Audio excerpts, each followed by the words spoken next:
আজকে যে বৈঠকের জন্য যাওয়ার কথা ছিল, প্রথম থেকেই আমরা বলেছিলাম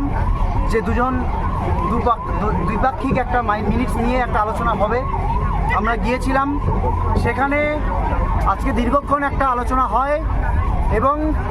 সত্যি কথা বলতে কিছু অংশে আমাদের যে বিশাল আন্দোলন, আমাদের যে জুনিয়র ডাক্তারদের আন্দোলন এবং তার পেছনে মানুষের সমর্থন, সেটা আমরা মুখ্যমন্ত্রীর কাছে পৌঁছাতে পেরেছি। এবং সেই জায়গায় দাঁড়িয়ে তিনি প্রাথমিকভাবে কলকাতা পুলিশ কমিশনার বিনীত গোয়েলকে সরিয়ে দেওয়ার একটা আশ্বাস তিনি দিয়েছেন এবং স্বাস্থ্য ভবনের ক্ষেত্রে যে দাবিগুলো আমরা রেখেছিলাম, ডিএমই এবং ডিএইচএস, তাদেরও একটা সরিয়ে দেওয়ার একটা আশ্বাস আমরা পেয়েছি। কিন্তু এই যে প্রত্যক্ষ এবং পরোক্ষ তথ্য প্রমাণ লোপাট এবং দুর্নীতি হোক এবং এই থ্রেট হোক, সিন্ডিকেট হোক, তার যাদের একটা প্রশ্রয় হয়েছে, সেই